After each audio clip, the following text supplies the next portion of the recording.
It's good to be back. Appreciate the opportunity and the invitation. This is a little scary for me. As you know, I'm a scientist. I work in biotechnology, work in research all my life. I'm not going to talk about any of that. I'm going to talk about something I know nothing about, which is communicating about science and technology. So this is going to be an experiment, and we're going to see how this works. So don't take too many notes. I'd like to just kind of approach it from just how complex this is. And I'd tell you that the first thing I've learned when you talk about agriculture today, it's not farming, it's not production, it's really the whole gamut, it's the whole chain. It's the farm, it's production, it's the channel, but people think about it broadly as food, as nutrition, and as health. And there's a lot of divergent views. And you know, some people think the system doesn't work. Some people think the system is broken. And a lot of this is the kind of communication and message that we see that you know, in our common press and in a lot of the social media.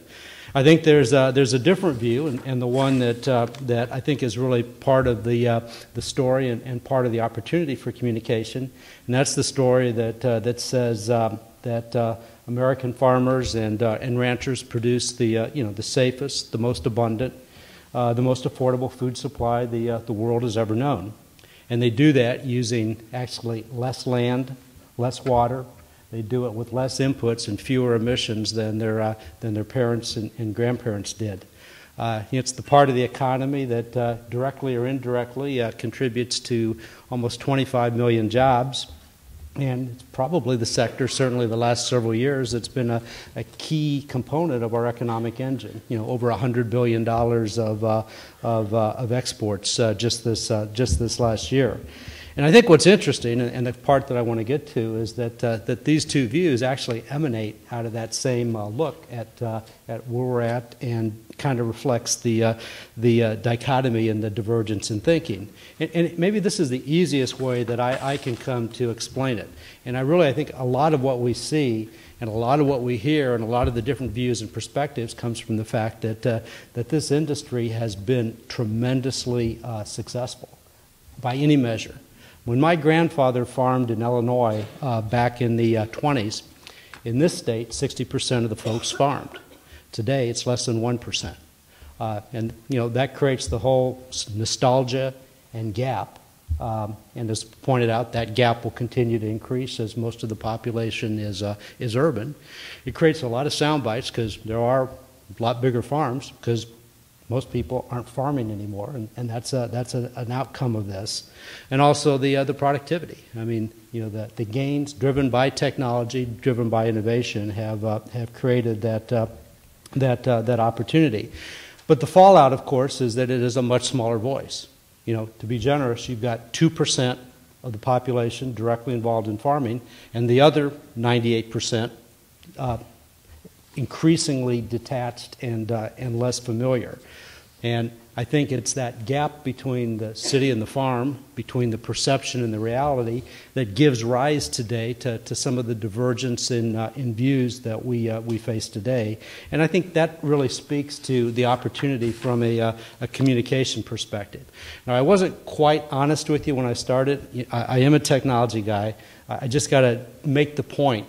I'm not going to talk about technology, but I want you to know how important it has been, and most important, how important it will be in the future. This curve shows the adoption of biotechnology, probably one of the most written about technologies in the history of agriculture.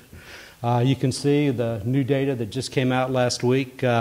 400 million acres of farmland around the world is using this technology, and for the first time, more farmers outside the U.S. are using the technology. So, despite a lot of challenges that you're very familiar with, the most rapidly adopted new tool in the history of agriculture is being, fully deployed.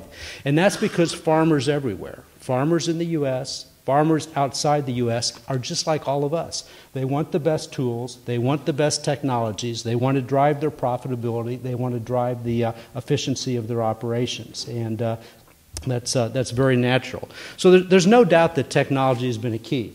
Now, Ed, that was your version of a planter. I left my dad's farm, and I grew up on a farm about an hour from here. And this was kind of our state-of-the-art corn planting system in Illinois back in 1970. Changed a lot, changed tremendously in terms of the technology. And, you know, you look today and, you know, in just about another month, we'll see these planters running across the central part of the state. And, you know, not just the technology for equipment, but, you know, the genetics, the seeds, the biotechnology, the crop chemical, the fertilization. And, you know, technology is going to continue to drive. You know, we are in the period, and the one thing that was commented on earlier in the 7 Revolutions presentation, we will actually see more change in farming in the next 20 years than we've probably seen in the last 100, because we're seeing, you know, the advancements in breeding and biotechnology, the literal communication of the farm. We'll see yields increase dramatically, and that will be a big part of the story. But here's the message, and it's hard for me to say this. I don't think talking about the science and the technology is the key message to deliver to the other 98%. I think that message works well in this room, and I don't mean to say, and I want to say this carefully, I'm not telling you that the science isn't important. I'm telling you it isn't the key. We have to have good science. It has to be transparent.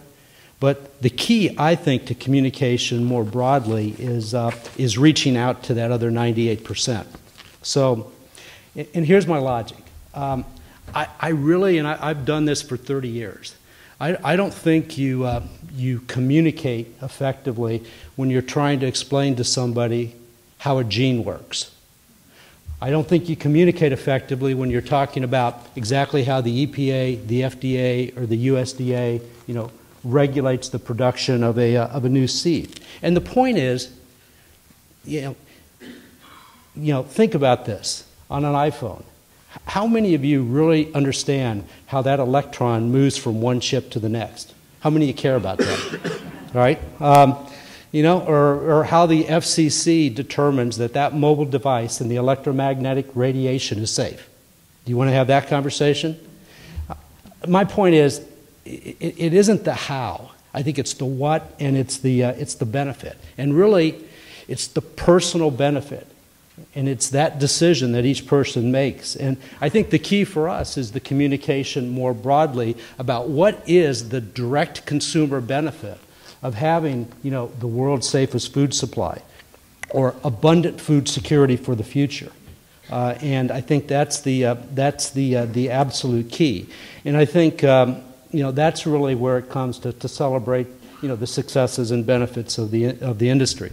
Now, when you're looking at this and what's going on here, I mean, you know, we were thinking this could be an interesting tweet itself. And I don't know if you want to steal this, but if you've got your phone ready, you know, the voiceover on this could be something like, "Excited to buy your new iPhone? Thank a farmer. One farmer feeds over 150 people, so you have the time to wait in line."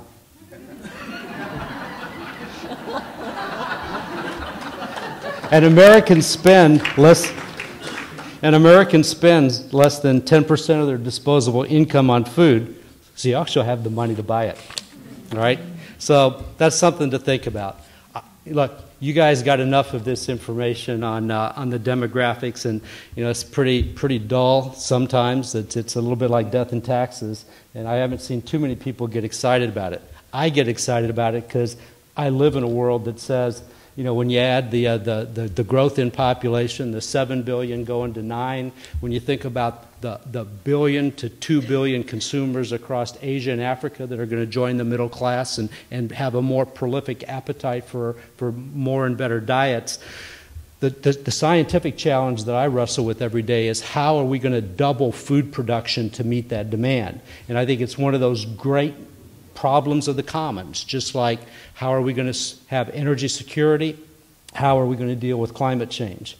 And I think for me it really, one of the key things in our communication is how do we make that real, how do we make that passion to pursue that dream to be as exciting for that next generation as it is for some of the people in this room, because that's really the opportunity to inspire and to spur people into action to address what I think is one of the most critical long-term challenges that we face on this planet today.